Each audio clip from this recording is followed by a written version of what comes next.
From master builders to interior decorators, bulldozers and giant excavators, wildlife are the architects of engineering marvels.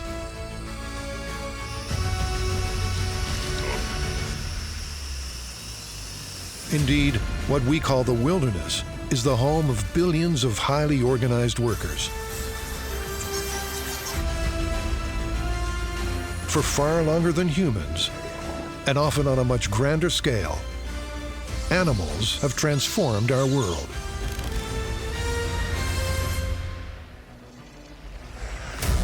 In this episode, we see how animal architects build for many reasons.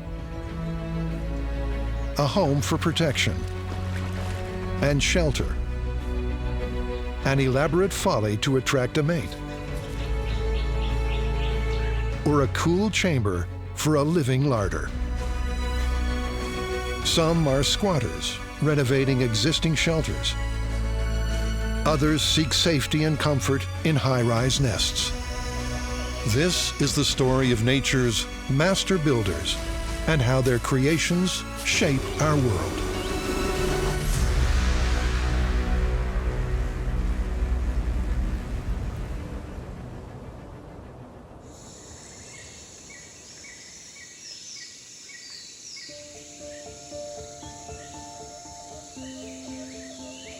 In Southeast Asia, orangutan, the people of the forest, live their entire lives in the canopy of the trees.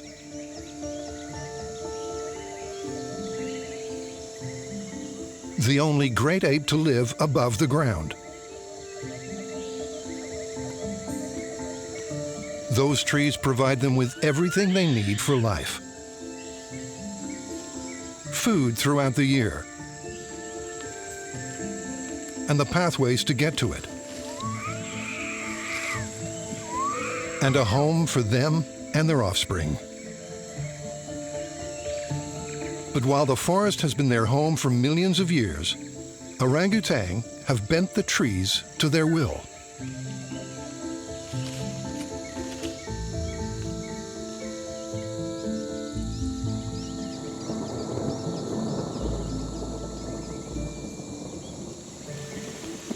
In the tropics, rain is a constant, and a leaking roof a nuisance. Breaking off leafy branches to make a rudimentary umbrella is one of the shelters that all orangutan learn to make.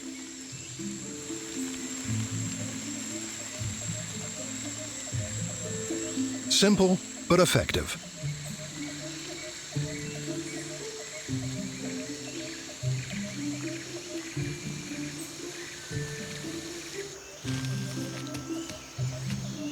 During the daylight hours, orangutan are always on the move, eating leaves and searching out fruiting trees.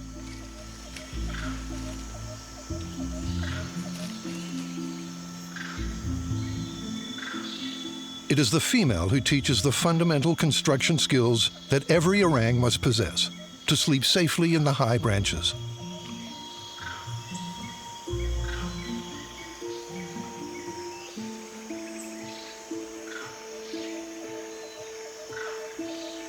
Every night, she constructs a nest that will support their combined weight. First, the right tree must be chosen. It must have sturdy branches that can be bent to make the platform, but branches that won't fracture and break. For this, she needs a basic understanding of the load-bearing capacity that the branches will withstand. She is precise and selective in choosing the first branches for her nest. The stronger branches are bent inwards toward a central point, then twisted so they lock together. As she adds branches, they're always in the same orientation.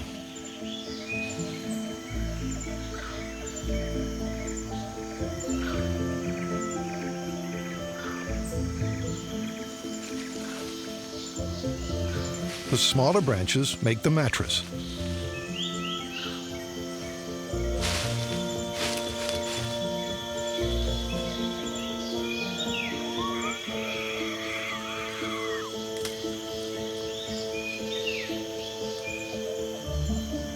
Sometimes she uses her mouth to blunt the ends of twigs for a pillow.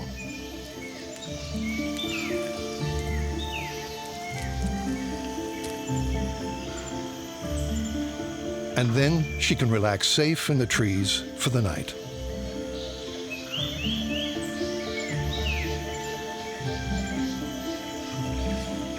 A simple nest perhaps, but every night the female uses the building materials to hand, based on her knowledge of their structural properties.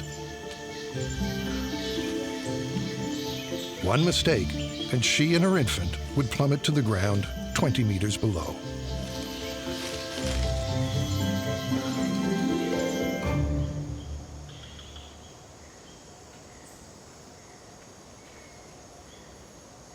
There are countless species that depend upon the world's forests for their homes. For some, a simple leaf is the very foundation of their future.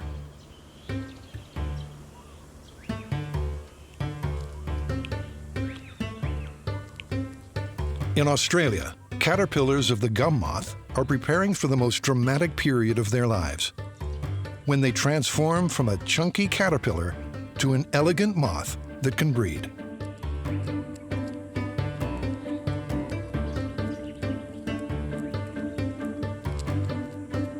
But this metamorphosis can only happen within one of nature's most remarkable constructions.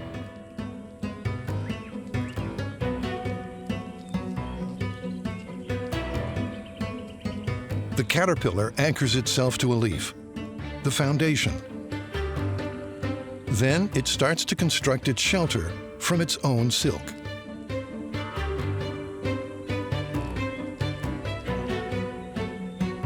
Only moth caterpillars use this construction method.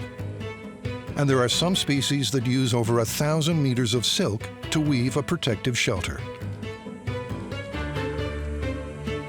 A cocoon that hardens when exposed to the elements and protects the caterpillar inside from predators.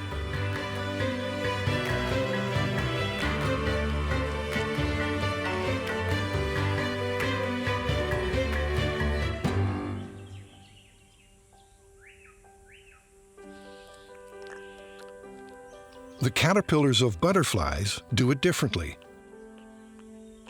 They shed their outer skin so that their body hardens into a chrysalis that becomes their fortress. In each case, the outer shelter allows the caterpillar to safely move on to the next stage of its life.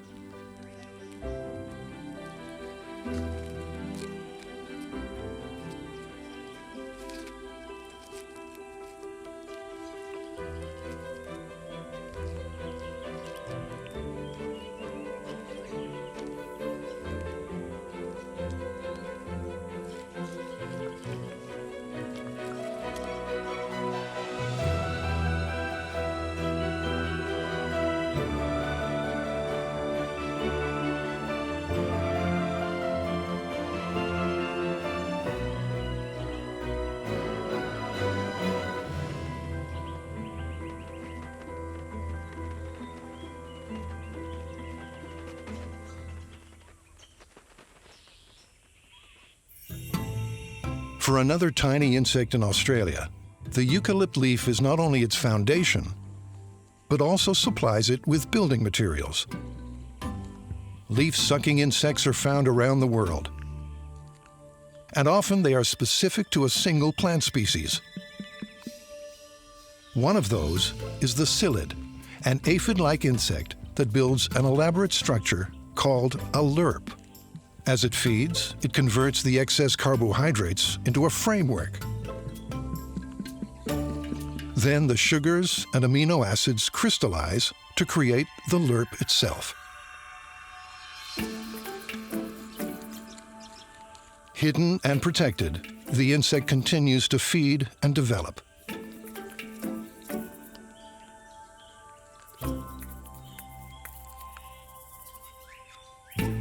But there is one fatal flaw in this construction.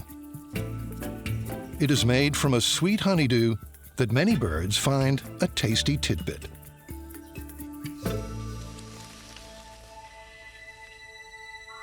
A Against a beak, this house offers no protection.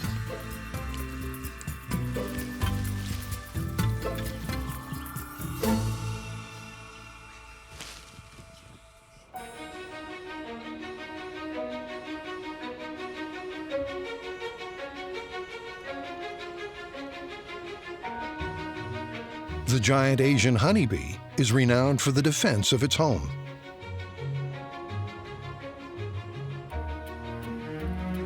To start with, they construct their nest high up on trees, making it very difficult for honey seekers to get close.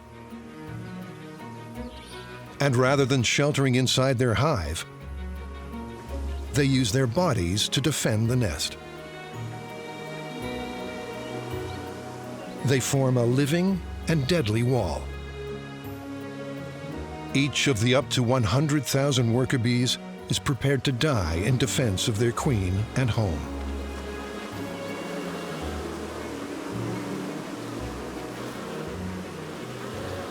Hidden by their bodies is their hive, made from wax, sheltering the priceless honey that is the food source for the next generation. An imperative for every home builder.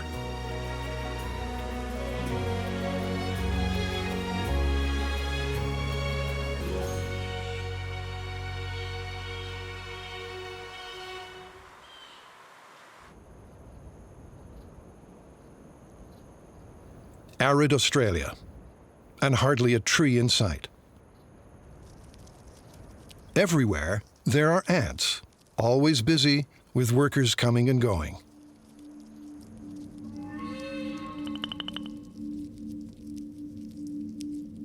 But one species is specialized for life where food supplies can be limited.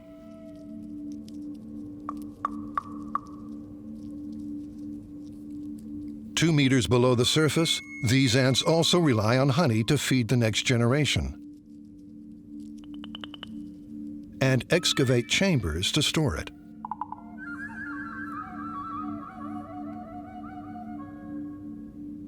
Some of the workers are chosen to become living honeypots, spending their entire life hanging from the ceiling in the cool of underground larders.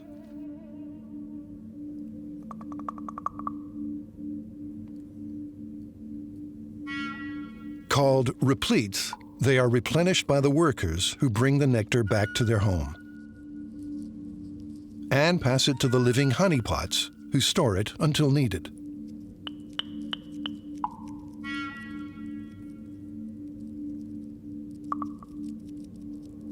Other workers approach the repletes and stimulate them to regurgitate the sweet liquid.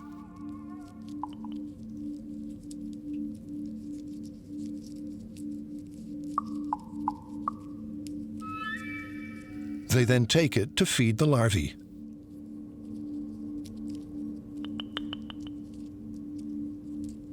Even though the underground chambers are sometimes rough and ready, not architectural masterpieces, without them, the living larders and the entire colony could not survive.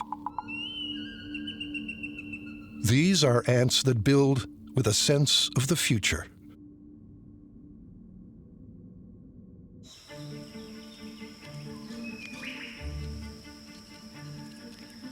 In the tropical north, other ants are on the lookout for some prime real estate.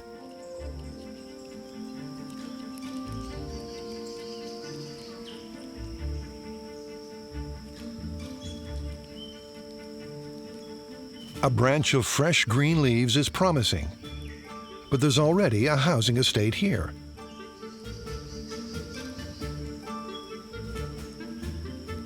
Weaver ants are highly territorial and will aggressively ward off any competition.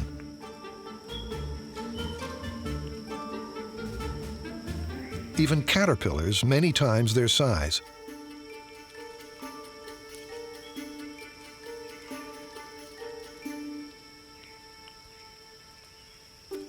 With the site cleared, it's now time to bring in the ground crew.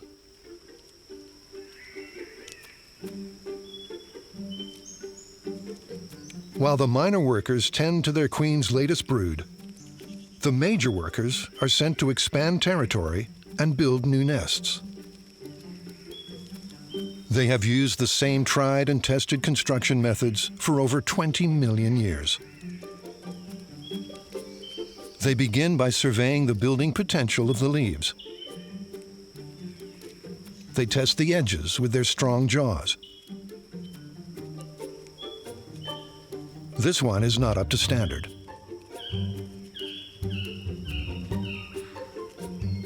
And these are not quite fresh enough.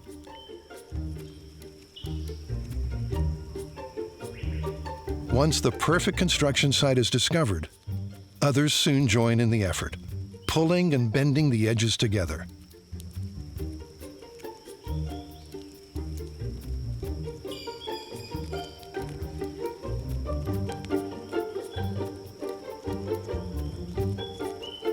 For trickier sections of the build, several ants join themselves together, forming living chains to ratchet their new walls into place. Everyone in the colony must carry their own weight, and often the weight of everyone else.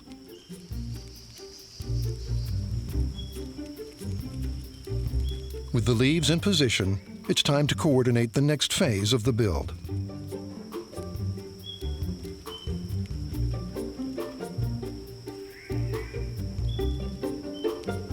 In a nearby nest, minder ants are tending to the larvae. But even the larvae have a job to do.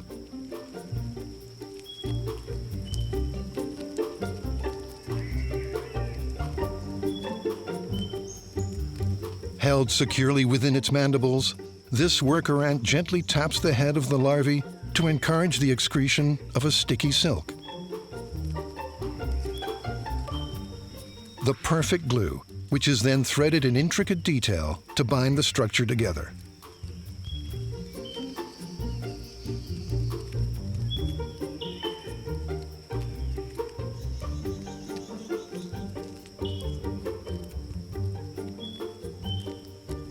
A large nest can take less than 24 hours to build.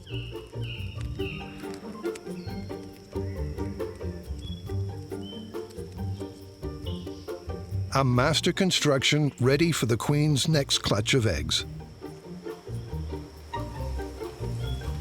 The woven nest is one of the most complex that any ant builds, but will only last for, at longest, a few months.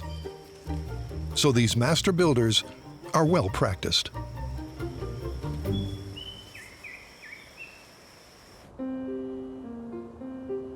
In southern Africa, there are other weavers. Birds, called village weavers. These birds construct small villages of thatched cottages.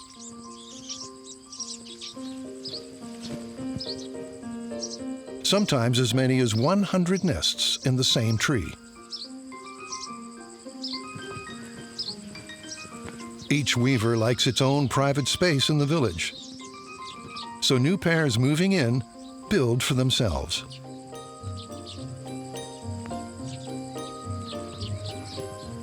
It's the male who does the building. Location is everything, so first he looks for a vacant spot. Then he starts construction. Using strips of palm or long grasses, he first weaves the exterior of his home.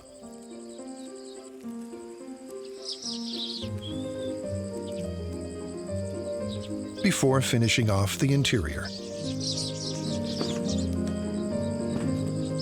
Inside, there is a nesting chamber where his mate can safely lay her clutch of eggs and care for the young.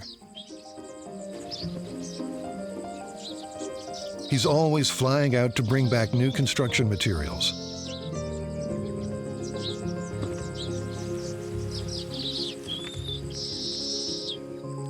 But when building, he always keeps his feet in exactly the same position, so that the orientation of his cottage is perfect.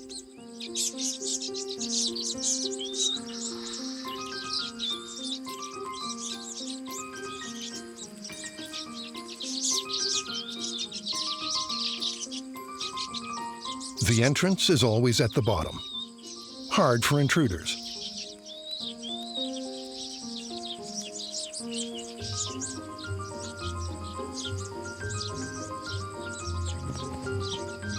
Once built, the female lines her cozy nest with grass, ready for her chicks.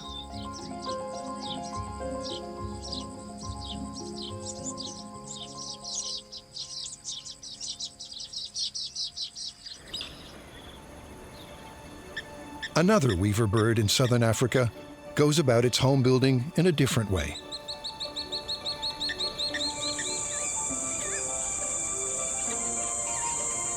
These social weavers build a communal nest that is the largest structure built by any bird in the world. Their nest looks like a large haystack, but it's a home for often over 100 pairs, as well as their offspring. These massive nests are honeycombed with entrances, so each nesting pair can have their own private doorway. The nest is used by generations, and some nests have been reported to have lasted for over 100 years, constantly maintained and renovated.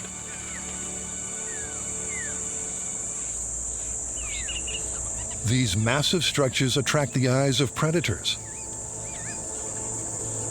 Snakes, once they gain access, can devour the eggs from many of the nesting chambers.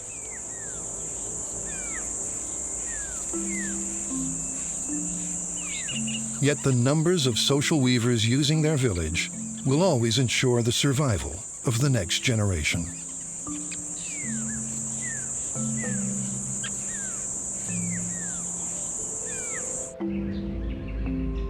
All birds need a nest of some type for their eggs.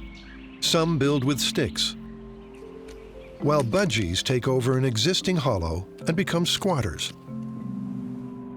Others build nests that cling to the branches. White-capped noddies and magpie larks construct cup-shaped masterpieces.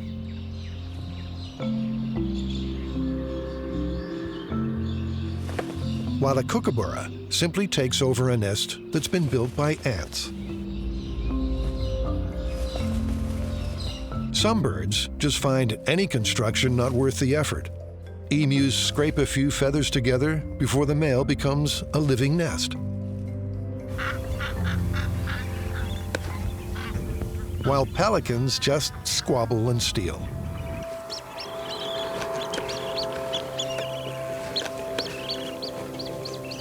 For most birds, the nest is a temporary structure. In Central Australia, one bird builds for the generations.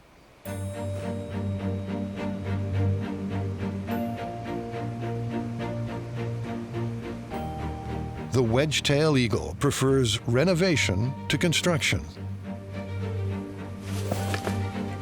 These eagles have a large home range that they patrol. Thermals lift them high, so their eagle eyes can seek out living prey or carrion. A pair will stay in their home range for years, always choosing a prominent tree for their nest that will give them a view of the surrounding countryside.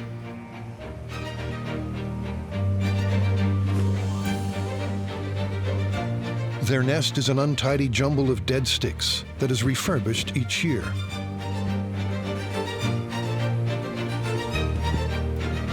With sticks and branches piled ever higher and higher, some nests become huge, reaching over 1.5 meters across and sometimes 3 meters deep.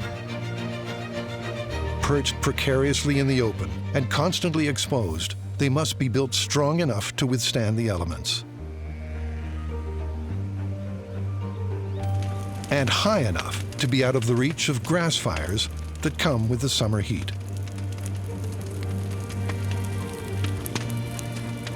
Often 2 eggs are laid and hatch a few days apart. Then the nest becomes a murder scene, as the elder siblings' urge to survive ensures that the adults will only have 1 chick to feed.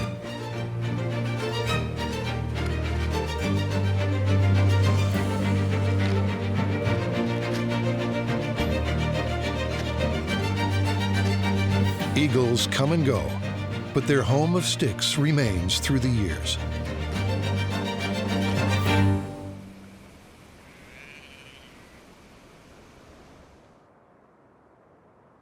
But for many species, the searing heat of Australia is too much for open nesting. Many insects have it sorted by using temperature-controlled mounds for themselves and their eggs. In the hot and humid tropics, some birds do likewise. For their eggs, at least.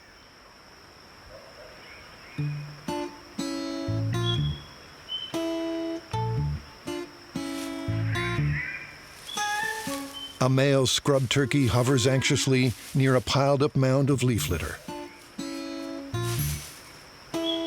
Intruders, no matter how small, are warned away.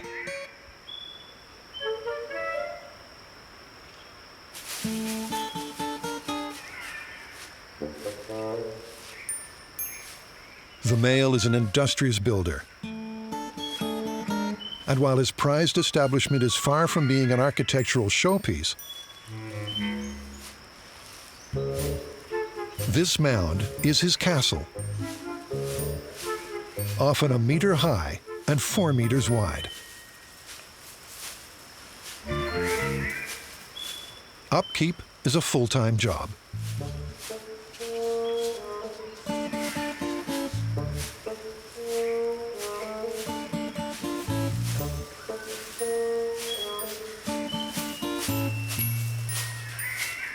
Only dominant males build mounds.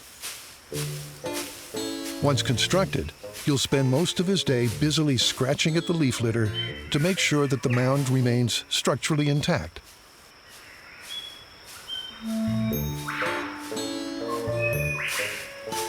He'll keep other males away and lives in the hope of attracting passing females.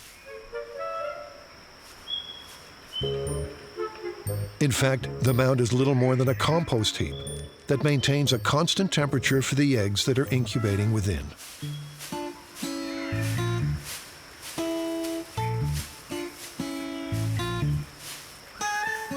By adding leaf litter or removing it, the male maintains the inside at a constant temperature in the mid-30s Celsius, ideal for a nursery. Next door, a male satin bowerbird watches the scrub turkey at work. Before he returns to his masterpiece.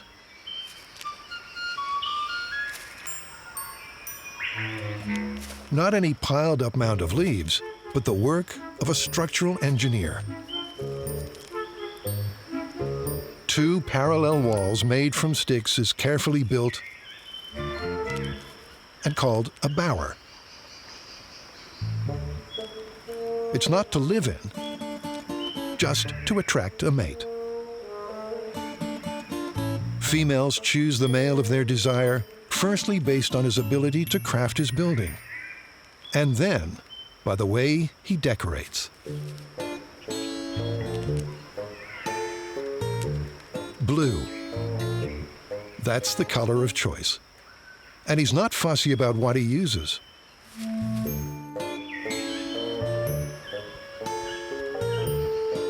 Anything blue, and the brighter, the better.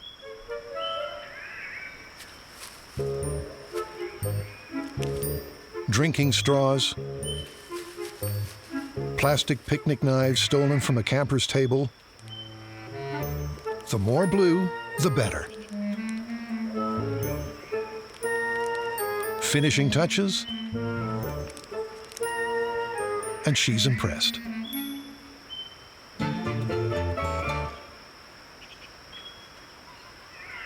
Then the romantic spell is broken.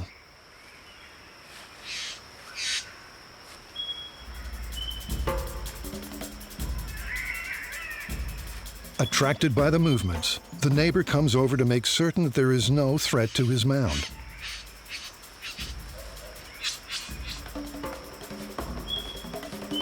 Equally concerned about the value of his real estate, The male satin bowerbird keeps a safe distance, but a watchful eye.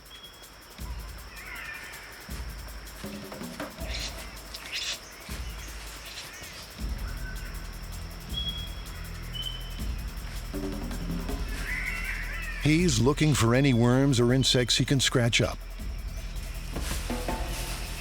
And not a care in the world for the innate display so important for the bowerbird.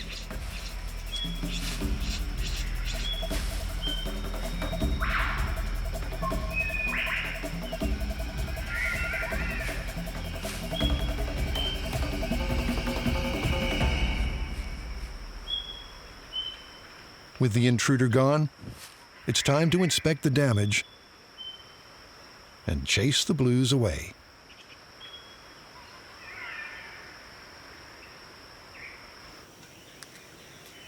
But red is what turns on this home builder.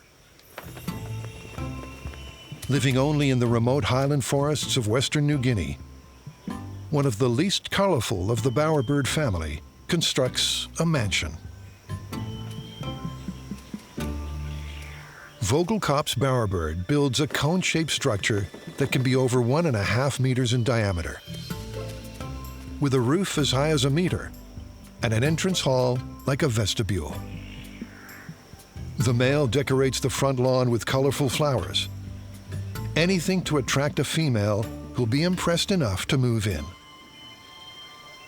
if only briefly.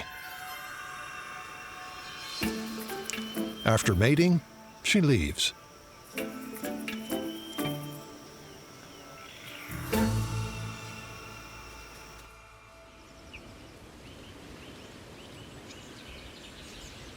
Forests around the world are natural providers for homemakers. Whether they construct or simply use whatever is available.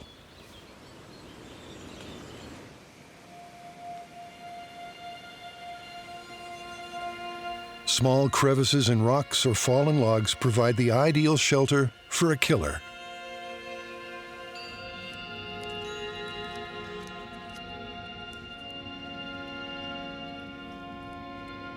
Who is also a devoted mother.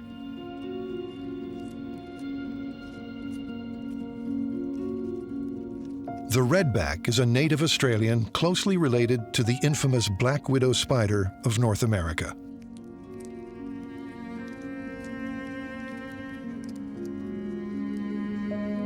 The redback makes her home wherever there is shelter from the elements. A tangled and untidy web spun from her silk.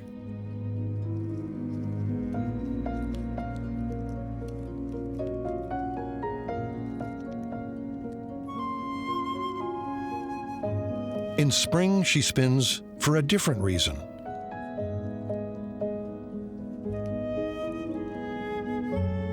And she spins a different silk, one that is only used for home building. Resting in her web is a do-it-yourself kindergarten for the next generation. As she spins, she has special proteins that convert the liquids inside her body into solid fibers. Spider silk by weight is 6 times stronger than high-grade steel.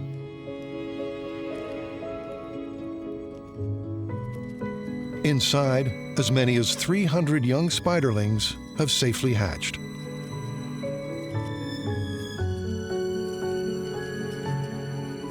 Now it's time to leave and find their way in the wide world outside.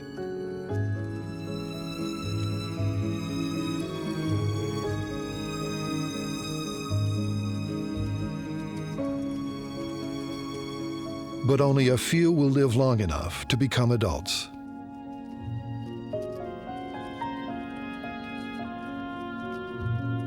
Even though deadly, the redback sometimes spins for life.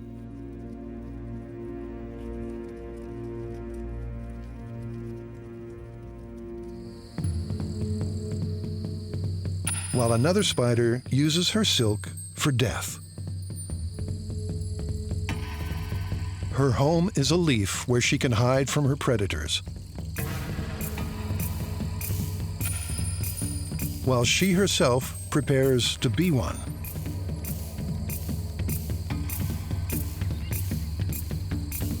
She is a net-casting spider, and the silk that many spiders use as a home base, she uses for entrapment.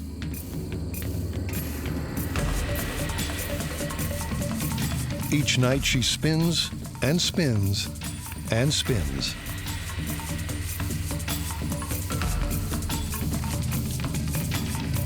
Home building can become a deadly trap.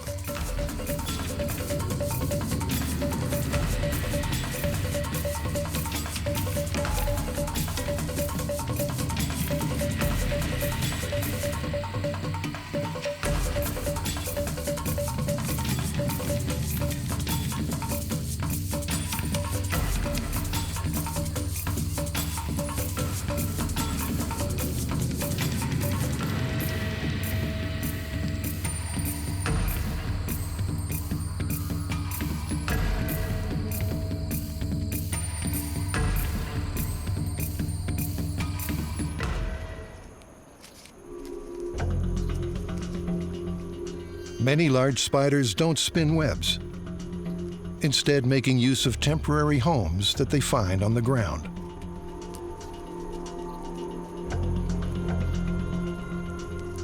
A small crevice provides the perfect shelter, both to hide and to seek.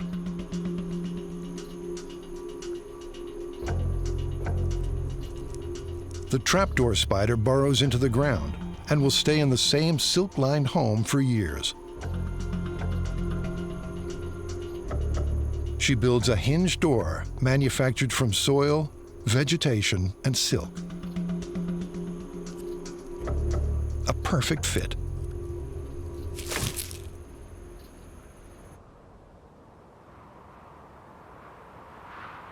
But much of Central Australia conspires against builders.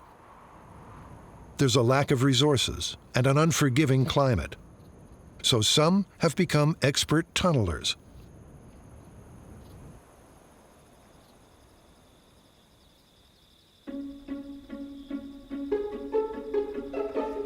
With the cool of the night, they emerge from burrows dug into the harder soil between the dunes.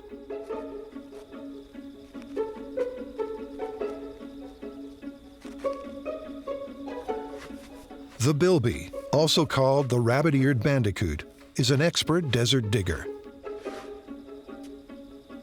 And another desert marsupial, the mulgara, knows this well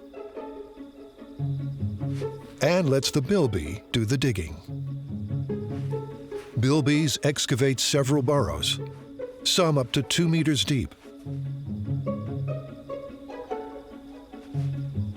and move between them as they forage through the night.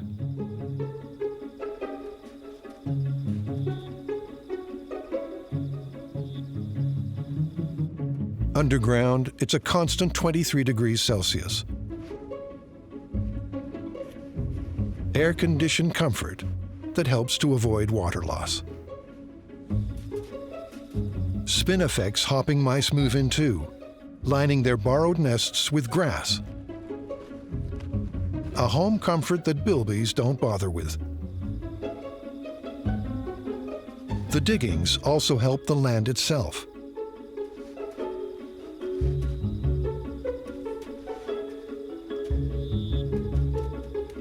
The disturbance mixes underground soils with the surface. Improving soil quality and trapping any water from the infrequent rainfall. Seeds are trapped and germinate,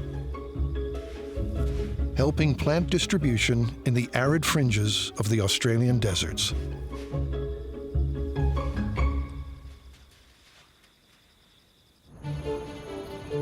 Early settlers were also attracted to these deserts for the mineral riches beneath the surface. Although often the harsh conditions and isolation forced them to abandon what they had built.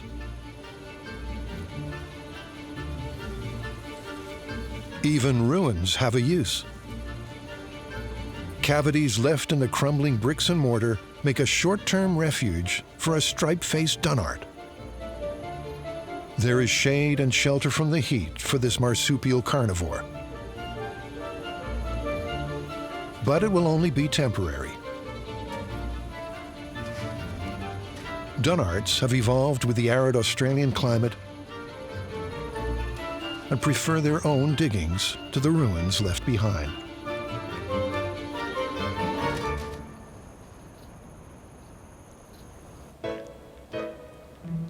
Animal architecture comes in all shapes and sizes and made from every possible building fabric.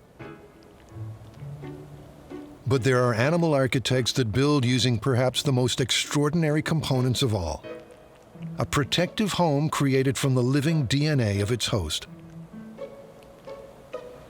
The shell. It's an incredible evolutionary adaptation. Unlike most typical animal structures, shells are not made up of living cells. Instead, proteins are secreted from living tissue that is in direct contact with the shell.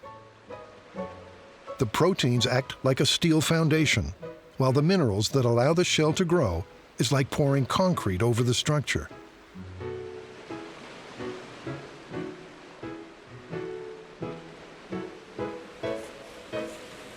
Hermit crabs don't have any protective skeleton that they can create, so they have to improvise.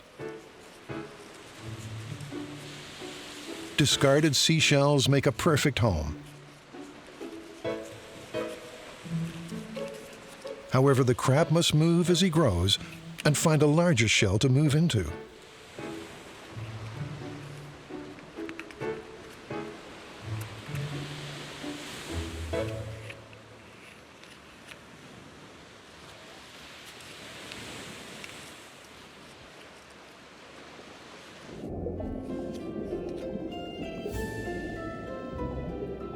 And perhaps the most remarkable shell to be found, and possibly the oldest master builder in the world, is the Nautilus. An ancient mollusk that has hardly changed in 500 million years. It is the ultimate submarine.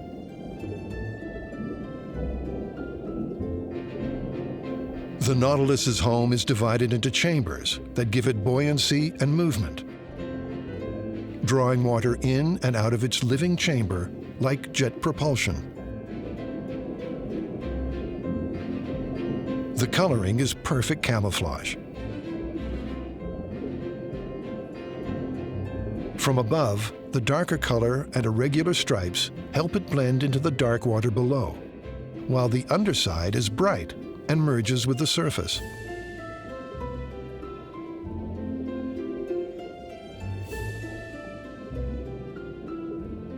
Each day, as a minute layer of new shell is laid down, the mollusk can sense the patterns and replicate them.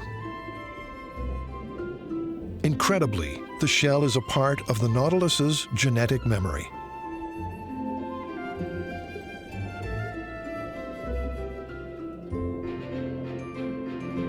As the Nautilus grows, it creates a new and larger chamber, then moves its body into the new structure, leaving the old behind.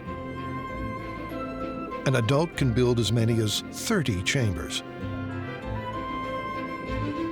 Most remarkably, the shape of the shell and its composition of crystallized calcium carbonate allow it to withstand an almost incredible range of pressures.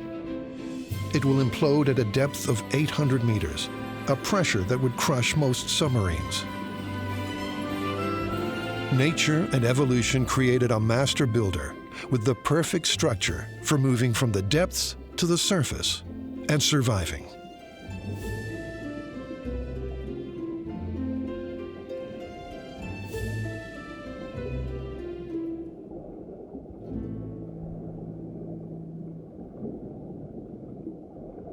Coral polyps are another master builder, creating virtual cities from calcium carbonate that offer an almost unlimited range of homes for countless creatures living alone or together.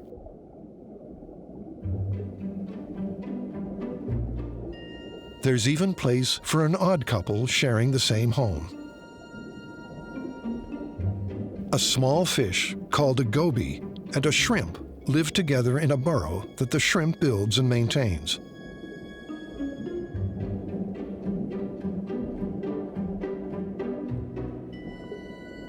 But being almost blind, the shrimp relies on the goby to warn of predators.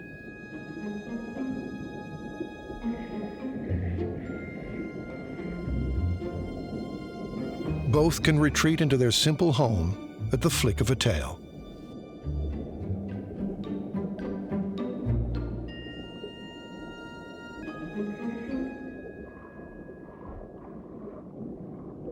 While oceans may have been a hotspot for biodiversity, freshwater streams are also full of master builders. Caddisfly larvae are just one. They build a portable home for protection. A tubular structure made first from silk secreted from salivary glands, and then reinforced with cladding that can come from a variety of building materials. Grains of sand from the streambed,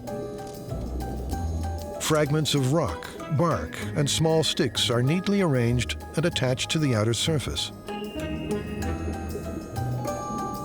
It's a do-it-yourself renovator's dream. As the larvae grows, more material is added and then trimmed to be streamlined against the current.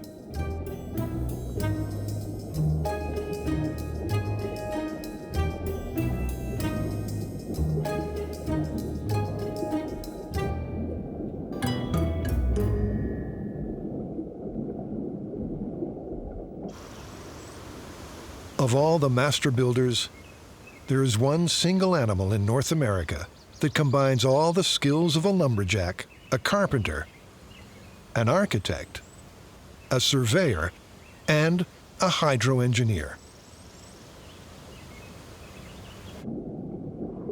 The beaver.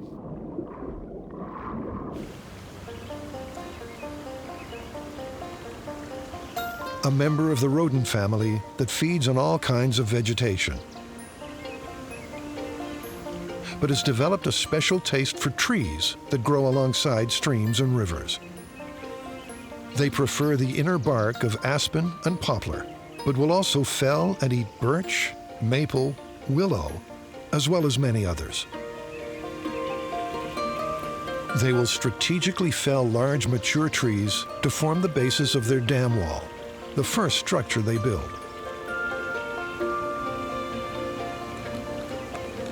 Their large incisor teeth are the perfect tools for the job. In a constant state of growth, not even this intensive woodwork can wear them down. Smaller trees and branches are gathered to bolster the foundations and also serve as a handy food source. Any gaps in the walls are packed with a combination of weeds and mud. These sturdy dam walls are almost perfectly horizontal, showing true building mastery without the use of plumb lines or set squares. The retained water that floods the surrounding forest not only helps them to access their woody food source, but also creates the perfect environment to build a home. A lodge for the whole family.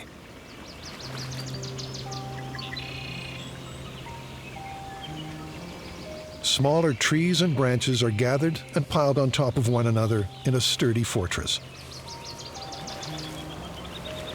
They're as busy as beavers always are.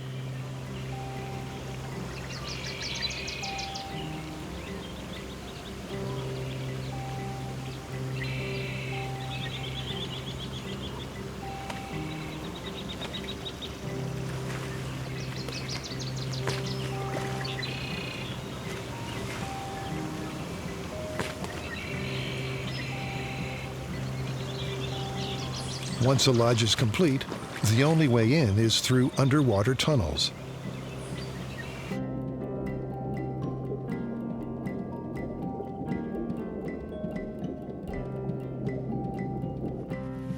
An entrance hall provides an area for beavers to dry themselves. before retreating to the dry living quarters.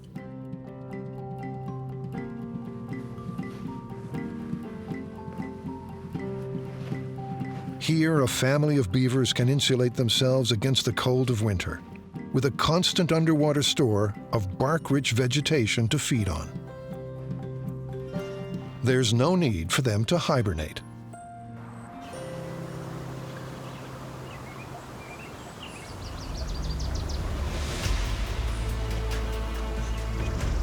Beavers are architects on a grand scale. They build for the future. Their constructions withstand the tests of time.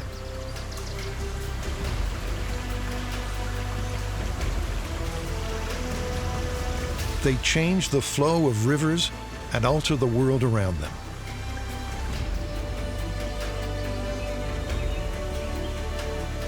Wild workers come in all shapes and sizes, and what they build echoes their needs, small or big. But beavers are truly the master builders of the animal kingdom.